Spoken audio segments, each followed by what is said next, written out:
تو حضرت موبائل ہم یوز کرتے ہیں، ہر دوسرے بندے کے پاس موبائل ہے، اس سے بھی کوئی جادو کا خطرہ ہے موبائل سے؟ زیادہ تر لوگ جو ہے وہ موبائل کا غلط استعمال کرتے ہیں، کیا پڑھنا چاہیے موبائل استعمال کرتے ہوئے، یا موبائل سے کس طرح بچ سکتے ہیں؟ 5 اللہ کے ایسے نام ہیں، میں نے انہیں بہت آزمایا، بہت لوگوں کو بتایا اور بہت دنیا نے اس سے نفع پایا۔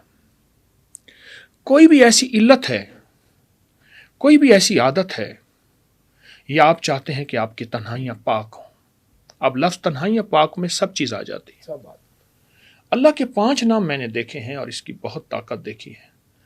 یا حافظ ہو، یا حفیظ ہو، یا رقیب ہو، یا وکیل ہو، یا سلام، بس اللہ کے یہ 5 نام ہیں، اور ان 5 ناموں کو آپ ہر نماز کے بعد 11 بار پڑھ لیں، یا اٹھتے بیٹھتے بکثرت پڑھ لیں، یا جس چیز سے آپ کو نقصان کا اندیشہ ہے، وہ موبائل ہے، نیٹ ہے، تنہائیاں ہیں، ان کا تصور کر کے پڑھ لیں کثرت سے، وضو بے وضو۔ آپ کچھ دنوں کے بعد محسوس کریں گے کہ ایک طاقتور نورانی دیوار ہے اور وہ آپ کے سامنے آ گئی ہے، اور آپ اپنا ہاتھ آگے بڑھانا چاہتے ہیں، کوئی روح کی دنیا، کوئی من کی دنیا، کوئی جذبوں کی دنیا، کائنات کا غیبی نظام آپ کو روک دیتا ہے۔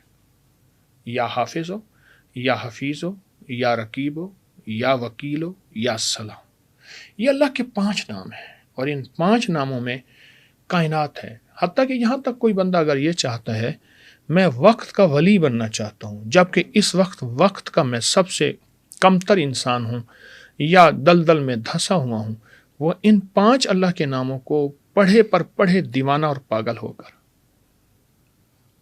اور دن رات پڑھے۔ اللہ پاک کا نظام ہے، پتہ یہ 5 نام کیا کریں گے؟ ایک دائیں، ایک بائیں، ایک آگے، ایک پیچھے، ایک اوپر، اس کی حفاظتوں کا سارا محور بن جائے گا۔ اللہ اکبر۔ اور اللہ کا ہر نام، اللہ کا تو ایک نام ہی کافی ہے، اللہ کا ہر نام اس کے ارد گرد حفاظتوں کا، کفایتوں کا، کفالتوں کا، عافیتوں کا ایک سرکل، ایک حصار، ایک حفاظت کی دیوار بن جائے گی انشاءاللہ۔ بالکل۔ اچھا، ایک اور بڑی مت ہے ہمارے معاشرے کے اندر کہ بائیں آنکھ کا پھڑکنا، وہ کہتے ہیں کہ اچھا شگن نہیں سمجھا جاتا، کچھ برا ہو جائے گا۔ آپ کے نزدیک اس کی اہمیت کیا ہے؟ اگر بائیں آنکھ کے پھڑکنے سے ایسا کچھ ہوتا ہے تو کوئی ایسا وظیفہ کہ وہ کرنے سے بندہ کسی برے عمل سے بچ جائے؟ حدیث میں آتا ہے کہ اللہ پاک تمہاری گمان کے بقدر تم سے معاملہ کرے گا، جیسے اللہ سے گمان کرو گے ویسے معاملہ ہوگا، ٹھیک ہے؟ ٹھیک ہے۔ اب ہم ایک بندے کی بائیں آنکھ پھڑکی ہے تو اس نے گمان کیا کہ کچھ ہونے والا ہے، برا ہونے والا ہے، تو پھر برا ہو جائے گا۔ پھر ہماری نفسیات کی جو سائنس ہے، سائیکالوجی کی سائنس ہے، وہ کہتی ہے کہ ہمارے جذبوں، ہماری سوچوں کا ہماری زندگی پہ اثر ہے۔ آپ جس چیز کو رات سوتے سوچتے سو جائیں گے، اس کا اثر خوابوں میں بھی ملے گا، صبح حقیقت میں ملے گا۔ اس لیے کہا کہ جو بندہ اپنی زندگی کی کوئی عادت چھوڑنا چاہتا ہے، یا کامیاب ہونا چاہتا ہے، یا زندگی میں ترقی کرنا چاہتا ہے، اس چیز کو سوچتے سو جائے، کسی سے چھٹکارا یا کوئی ترقی، کوئی کامیابی، کوئی عزت، عروج، کمال، سوچتے سو جائے، بس ایسی پلک میں نظام عالم بدلے گا، اور نظام عالم یہ بدلے گا کہ اس کی زندگی میں خیریں، برکتیں، ترقیاں، کامیابی ایسے بڑھتی چلی جائیں گی۔ آپ اس کو سوچیں ہی نہ۔ ہمارے پرانے وقتوں میں، پرانی باتوں میں یہ بات ہے کہ بائیں ہاتھ پھڑ کے یا ہتھیلی میں خارش ہو تو یہ ملے گا، یہ چیزیں ہیں، پھر سوچ میں وہ چیزیں مل جاتی ہیں، لیکن اس کا حقائق سے تعلق نہیں بھی ہے، اور ہے اس لیے کہ جو سوچیں گے وہ مل جائے گا۔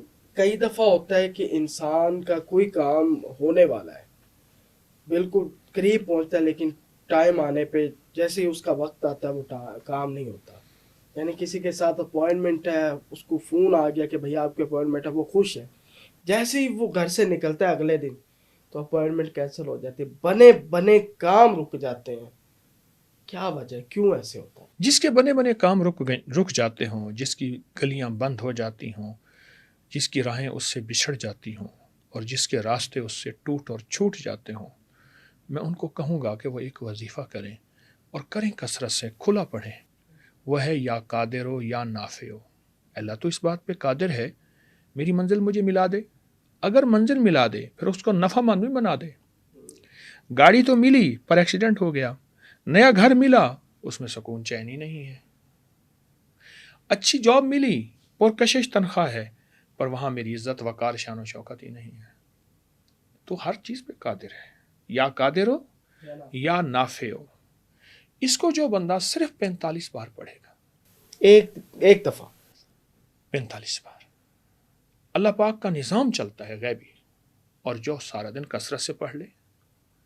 آپ نے اب اس کا ایک اور فائدہ ہی بتاؤں، آپ نے کوئی بے کرنی ہے، کہیں سے چیز خریدنی ہے، فروخت کرنی ہے، اور آپ کہتے ہیں آپ کو گھاٹا نہ ہو، آپ کو نفع نہ ہو. آپ نے کوئی رشتہ کرنا ہے، یا لینا ہے یا دینا ہے، آپ نے کوئی سودا کرنا ہے، آپ نے کوئی قربانی کا جانور لینا ہے، یا آپ نے کوئی خریداری اپنی گھر کے راشن کی کرنی ہے، کوئی بھی، تو آپ صرف 45 بار یا قادر ہو یا نافع ہو پڑھ لیں.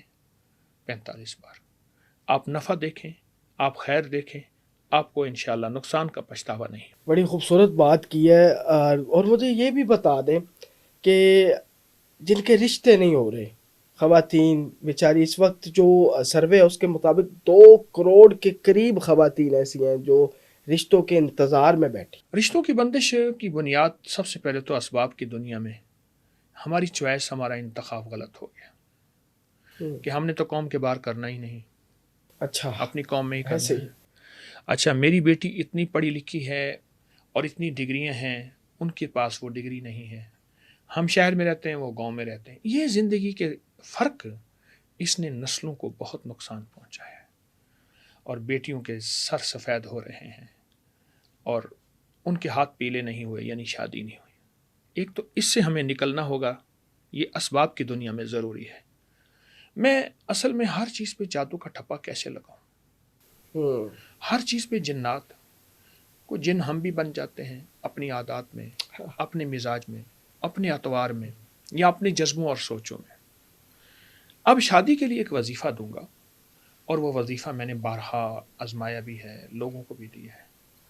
سورۃ والضحیٰ چھوٹی سی سورت ہے، اس میں 9 کاف ہیں. والضحیٰ واللیل اذا سجا ما ودعک ربک، کاف. بالکل. وللآخرۃ خیر لک، 9 کاف ہیں. آپ سورۃ والضحیٰ کاغذ پہ فوٹو کاپی کرا لیں، ہر کاف پہ اوپر سرخ نشان لگا لیں تاکہ آپ یہاں پھر ٹھہر جائیں. پھر جب مشق ہو جائے گی پھر آپ یاد کر لیں گے. اور ہر کاف پہ 9 بار یا کریم پڑھیں، لیکن ڈوب کے. اور یا کریم پڑھتے ہوئے آپ کو آپ کے مقصد، آپ کی پریشانی، آپ کے مسئلے اور شادی کی الجھنوں کا تصور ہو. یہ عمل لگتا ہے، اس پہ 3 سے 5 منٹ لگتے ہیں سارے، پر یہ ہے عجب چیز. رزق دولت کے لیے بھی لاجواب ہے، رشتوں کے لیے جو کہتے ہیں کہ رشتوں سے تھک چکے ہیں اور بیٹی یا بیٹے کا رشتہ نہیں ہوتا، ان کو میں عرض کروں گا کہ چند دن، چند ہفتے، چند مہینے، گھر کے سارے افراد، ورنہ گھر کے جتنے زیادہ افراد، اس کو پڑھنا شروع کر دیں، اور اس کو مستقل پڑھیں ہر نماز کے بعد، یا دن میں 11 بار. 11 بار کیسے؟ سورۃ والضحیٰ 1 بار پڑھی، پھر وقفے سے پھر پڑھ لی، پھر پڑھ لی، پھر 11 بار، 21 بار یا 40 بار روزانہ سورۃ والضحیٰ پڑھ لیں. ترکیب یہی ہوگی، 1 بار سورۃ والضحیٰ، ہر کاف پہ 9 بار یا کریم، اور اس میں 9 کاف ہے، 9 کاف ہے. یہ عمل بہت ہی مبارک عمل ہے، آزمودہ عمل ہے. میں سالہ سال سے لوگوں کو بتا رہا ہوں، دے رہا ہوں. کیوں؟ اس کی ایک وجہ ہے، کلام الہی میں آج بھی وہی تاثیر اور طاقت ہے. ہماری خطائیں ہمیں پانا نہیں آیا، اس کریم کو ہمیشہ دینا آیا ہے.